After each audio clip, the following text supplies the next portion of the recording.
Imagine walking into a laboratory where the air itself seems to whisper secrets. The walls are lined with glass containers filled with substances that pulse with their own inner light. And in the center of this unholy sanctuary sits a single, crystal jar, no bigger than a human heart, containing something that defies every law of nature you've ever known. This is not a story from the pages of fantasy literature. This is the documented account of Heinrich von Strohberg, a 17th century alchemist who claimed to have done the impossible. He had captured God himself inside a glass container. The year was 1667, and the small town of Rothenburg, nestled in the Bavarian countryside, had become the epicenter of the most disturbing mystery in recorded history. Von Strohberg, a man whose obsession with the divine had already cost him his family, his fortune, and very nearly his sanity, had spent the better part of 2 decades attempting to achieve what no mortal had ever dared to try. He wasn't seeking the philosopher's stone or the elixir of life.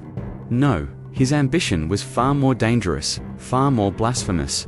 He wanted to prove that God was not an abstract concept, not a distant deity ruling from the heavens, but a tangible physical presence that could be isolated, studied, and contained.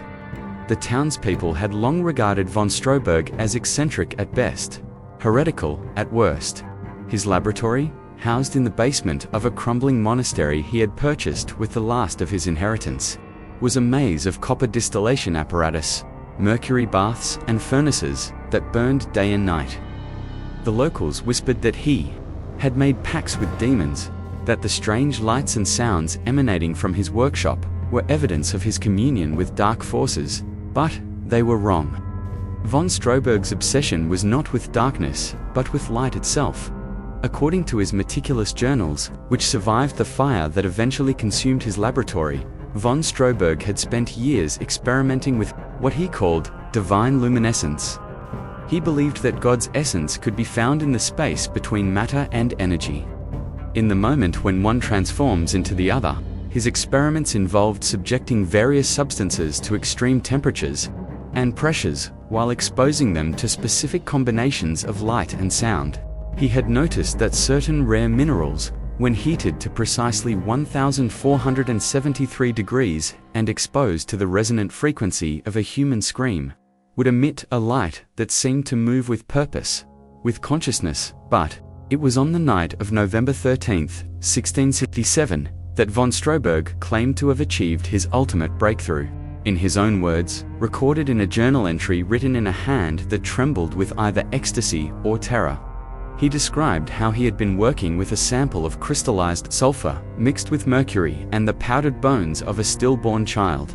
As the mixture reached its critical temperature, something extraordinary happened. The substance began to glow with an inner light that was neither yellow nor white, but something beyond the spectrum of human perception. And within that light, von Strohberg saw something that made him fall to his knees in wonder and horror. It was a form, he wrote, that defied description. It was simultaneously everything and nothing, a presence that seemed to contain the entirety of creation within its boundaries. It moved through the molten mixture like a living thing, reaching out with tendrils of pure energy that seemed to acknowledge von Strohberg's presence. And then, in a moment that the alchemist described as both the greatest triumph and the most terrible transgression of his life, he managed to trap it. Using a specially designed crystal flask that he had been perfecting for years, von Strohberg succeeded in containing the luminous entity. The jar itself was a masterpiece of craftsmanship, carved from a single piece of quartz and sealed with a stopper made from blessed silver and consecrated wax. And within this container, von Strohberg claimed, resided the very essence of the divine. Word of von Strohberg's discovery spread through the underground networks of alchemists and natural philosophers like wildfire. Soon, his laboratory became a pilgrimage site for those brave enough to seek an audience with the captured deity. But here is where the story takes its most disturbing turn, because not everyone who looked into that jar saw the same thing. Brother Andreas, a Franciscan monk who had traveled from Rome specifically to witness von Strohberg's discovery, claimed to see nothing but a swirling mass of golden light that filled his heart with peace and his mind with divine revelations. He spent 3 days kneeling before the jar, weeping tears of joy and speaking in tongues that none present could understand. When he finally rose to leave, he declared that he had seen the face of God and that von Stroberg had achieved something that would change the world forever. But Dr. Wilhelm Brenner, a physician and natural philosopher from Vienna, told a very different story. When he peered into the jar, he saw not divine light but a writhing mass of shadows that seemed to reach out toward him with malevolent intent. The shapes within the container, he claimed, were not divine but demonic, and he was certain that von Stroberg had trapped not God but something far more sinister. Brenner fled the laboratory that same night and spent the rest of his life warning others about the unholy abomination that lurked within the crystal flask. Perhaps most disturbing of all was the account of Margaret Hoffman, a midwife from a nearby village who had been summoned to examine the jar because of her reputation for having the sight. Margaret claimed that what she saw in the container was neither divine nor demonic, but something far more horrifying. She described a human form, twisted and broken, that seemed to be screaming in perpetual agony. The figure, she said, bore the face of every person who had ever died in despair, every soul who had been lost to darkness. She became so disturbed by what she witnessed that she had to be physically restrained from shattering the jar against the laboratory. Flor. Von Stroberg himself seemed to be affected differently by his creation each time he looked upon it. Some days, he would spend hours gazing into the jar with an expression of beatific joy, claiming that he was receiving divine instructions that would unlock the secrets of creation itself. Other days, he would refuse to enter the same room as the container, barricading himself in his quarters and muttering prayers of protection until dawn. His assistant, a young man named Thomas who had been with von Stroberg for over 5 years, reported that his master's behavior became increasingly erratic as the weeks passed. The truth about what was contained in that jar became even more mysterious when visitors began reporting physical effects from viewing it. Some claimed to be healed of long-standing ailments, while others developed strange maladies that no physician could diagnose. One merchant from Prague swore that looking into the jar had restored his failing eyesight, while a scholar from Oxford reported that after his viewing, he could no longer see colors, only shades of gray. A young woman claimed that the jar had cured her of consumption, but within a month, she had developed a condition that caused her to speak only in ancient Hebrew, a language she had never learned. The most documented case involved Father Giuseppe Moretti, an Italian priest who had come to investigate the jar on behalf of the Vatican. After viewing the contents, Father Moretti reported that he had experienced a vision of paradise that lasted for exactly 40 days and 40 nights. During this time, he claimed to have walked through the gardens of Eden, spoken with angels, and received divine revelations about the nature of existence. But when his vision ended, Father Moretti discovered that his body had aged 20 years in 40 days. His hair had turned white, his skin had become wrinkled and spotted, and his once powerful voice had become a whisper.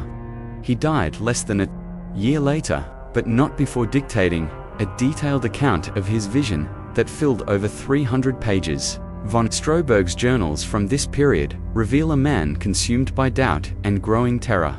He began to question whether he had truly captured God, or whether he had instead created something else entirely, something that fed on the beliefs and fears of those who observed it. He wrote of dreams in which the entity spoke to him in voices that seemed to come from every person who had ever lived, telling him secrets about the nature of reality that he was not meant to know. He described how the jar itself seemed to be changing, how the crystal was becoming darker and more opaque, as if the thing inside was somehow consuming the very material of its prison. The end came on a cold February night in 1660. Von Stroberg had been working alone in his laboratory, attempting to perform what he called the final experiment. According to the only witness, Thomas, his assistant, von Stroberg had been trying to communicate directly with the entity in the jar, using a complex arrangement of mirrors and crystals to amplify whatever energy it emitted. Thomas reported hearing his master's voice raised in what sounded like a heated argument, though no other person was present in the laboratory. The conversation, if it can be called that, lasted for over 3 hours. Thomas, who was stationed outside the laboratory door, claimed to hear von Stroberg's voice alternating between pleading and commanding, as if he were trying to negotiate with something that was not responding in any way a human mind could comprehend. Toward the end, von Stroberg's voice became increasingly desperate, and Thomas could hear him shouting questions about the nature of existence, about the meaning of life and death, about whether humanity was alone in the universe. And then, suddenly, there was silence. When Thomas finally worked up the courage to enter the laboratory, he found von Stroberg standing perfectly still in front of the jar, his eyes wide open and staring into the crystal container. But something was wrong. Von Stroberg's eyes were completely white, as if the pupils had been burned away by some intense light. His mouth was open in a silent scream, and his hands were pressed against the sides of the jar as if he were trying to push his way inside. Thomas tried to move his master, but discovered that von Stroberg's body had become rigid, as if he had been transformed into a statue. His skin was cold to the touch, but he was still breathing, still alive, but somehow no longer present. Thomas looked into the jar to see what could have caused such a transformation, and what he saw there would haunt him for the rest of his life. The jar was empty, not just empty of the luminous entity that had been contained within it, but empty in a way that seemed to defy the laws of physics. It was as if the space inside the container had been removed from existence entirely, leaving behind a void that hurt to look at directly. And around the edges of this emptiness, Thomas could see what appeared to be cracks in reality itself, tiny fissures through which he could glimpse something that his mind refused to process. Thomas fled the laboratory and ran to the village, where he alerted the local authorities. When they returned to investigate, they found von Stroberg still standing in the same position, his white eyes still staring into the empty jar. The decision was made to remove him from the laboratory, but the moment they tried to separate him from the container, von Stroberg's body crumbled to dust, leaving behind only his clothes and the crystal jar. The authorities decided that the safest course of action was to seal the laboratory permanently. They filled the entrance with stones and mortar and placed a warning sign that forbade anyone from entering the building. But their precautions proved insufficient. Within a week, people began reporting strange occurrences in the area around the sealed laboratory. Lights were seen moving through the building at night, and those who lived nearby claimed to hear voices speaking in languages that predated human civilization. The situation became so disturbing that the local bishop was called in to perform an exorcism, but even this proved ineffective, and the decision was made to burn the entire building to the ground. The fire that consumed von Stroberg's laboratory was said to burn with flames of every color imaginable, and the smoke that rose from the ruins formed shapes that witnesses described as both beautiful and terrifying. But even the destruction of the laboratory did not end the mystery. The site where the building once stood became a place where strange things happened. Plants grew in unnatural configurations, animals behaved in ways that defied explanation, and people who visited the area reported experiencing visions that left them fundamentally changed. Some claimed to have received divine revelations, while others spoke of encountering entities that seemed to exist outside the normal flow of time. The story of Heinrich von Stroberg and his jar might have been forgotten entirely if not for the discovery of his journals in the ruins of a monastery in Prague 3 centuries later. These documents, which had somehow survived the fire that consumed his laboratory, provided the first detailed account of his experiments and the strange entity he claimed to have captured. But even these records raised more questions than they answered. Modern scientists who have studied von Stroberg's journals have proposed various theories about what he might have actually created. Some suggest that he may have discovered a form of plasma that exhibited properties similar to consciousness, while others believe he may have been working with unknown forms of radiation that could affect human perception. There are even those who speculate that von Stroberg may have accidentally created a localized distortion in space-time that appeared to observers as a living entity. But perhaps the most disturbing theory is that von Stroberg succeeded exactly as he intended, that he did indeed capture something divine, something that exists beyond human understanding, and that the different experiences of those who viewed it were simply reflections of their own spiritual condition. In this interpretation, the jar became a mirror of the soul, showing each observer exactly what they were prepared to see, whether it was divine light, demonic darkness, or the twisted reflection of their own mortality. The legacy of von Straubberg's experiment continues to influence occult and scientific communities to this day. There are those who believe that his techniques could be replicated, that the barrier between the physical and spiritual worlds could once again be breached. Underground networks of modern alchemists claim to have copies of his formulas, and there are persistent rumors of attempts to recreate his work using contemporary technology. But perhaps the most chilling aspect of von Straubberg's story is the question it raises about the nature of divinity itself. If God can be contained in a jar, what does that say about the nature of existence? And if different people see different things when they look upon the divine, what does that say about the nature of truth? Von Straubberg's experiment suggests that reality itself may be far more subjective than we have ever imagined, and that the boundaries between the physical and spiritual worlds may be more permeable than we dare to believe. The crystal jar, if it ever truly existed, has never been found. Some believe it was destroyed in the fire that consumed von Straubberg's laboratory, while others suggest it may have been hidden away by those who understood its true significance.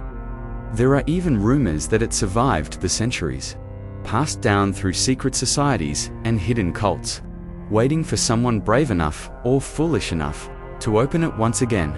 But perhaps the most terrifying possibility is that the jar is still out there, still containing whatever von Straubberg trapped within it 3.5 centuries ago. And if that is true, then the question becomes not whether someone will find it, but whether they will be able to resist the temptation to look inside and discover for themselves what Heinrich von Straubberg saw on that cold November night in 1660-7. The story of the alchemist and his jar remains one of the most enigmatic and disturbing mysteries in the annals of human history. It challenges our understanding of reality, questions the nature of divinity, and forces us to confront the possibility that there are aspects of existence that lie beyond human comprehension. Whether von Straubberg's experiment was a triumph of human achievement or a transgression against the natural order, it serves as a reminder that some knowledge may be too dangerous for humanity to possess. And so we are left with the ultimate question.